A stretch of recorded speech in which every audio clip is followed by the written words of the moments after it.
For দিয়ে আবার একটি বাক্য দেখো, একটি না দুটি আছে, একই বাক্যকে একটু বাড়িয়ে লিখেছি, সেটা লক্ষ্য রাখো।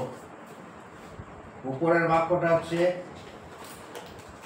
I am waiting for you, অর্থাৎ এই ক্ষেত্রে যখন ইংরেজি বাক্যটা আছে I am waiting for you, তখন এই ইংরেজি এই আই শব্দের অর্থ প্রথমেই লিখে নিতে হবে। আমরা কি পেলাম? আমি।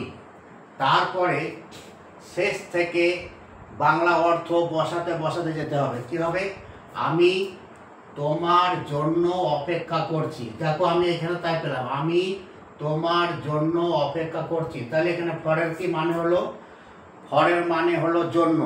ফরের অনেক মানে আছে, ফরকে একটা মানে আটকে রাখা কোনো সময়তে যাবে না। আসবে বলে, যাবে বলে, গিয়েছো বলে, জন্য, কারণ হিসাবেও ফর ব্যবহার করা হয়। আবার একটা দেখো, ওই বাক্যটা একটু বাড়িয়ে লেখা হয়েছে। এক্ষেত্রে আয়ের বাংলা অর্থ বের করে নিলাম, আমি পেয়ে গেলাম। তারপরে শেষ থেকে কি বলছে? I am waiting for you at the bus stand. তাহলে আমরা কি লিখবো? আমি।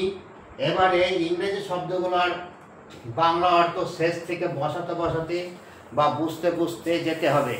তাহলে কি হলো? আই মানে আমি, বাস স্ট্যান্ডটিতে তোমার জন্য অপেক্ষা করছি।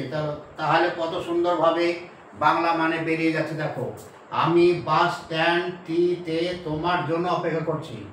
এই জায়গাটা আমরা সন্ধি বিচ্ছেদ করে বোঝাচ্ছি। টি মানে দি, আর তে মানে তের অর্থ হচ্ছে এখানে অ্যাট।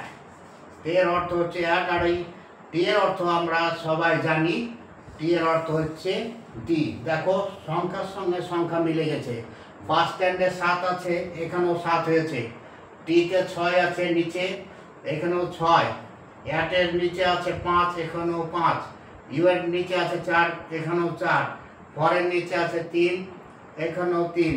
আবার অ্যাম ওয়েটিং মানে অপেক্ষা করছি, মানে এখানে আছে 2, এটাও 2। অর্থাৎ সব কিছু মিলবে, কিন্তু এই না যে মিলবে না, মিলবে। তাহলে কি হচ্ছে? I am waiting for you at the bus stand. তাহলে আমি বাস স্ট্যান্ডটিতে অপেক্ষা করছি, এটাকে আমরা সন্ধি বিচ্ছেদ হিসাবে দেখিয়েছি। যখন এটাকে আমরা এক জায়গায় লিখবো, তাহলে কি হবে? আমি বাস স্ট্যান্ডটিতে তোমার জন্য অপেক্ষা করছি।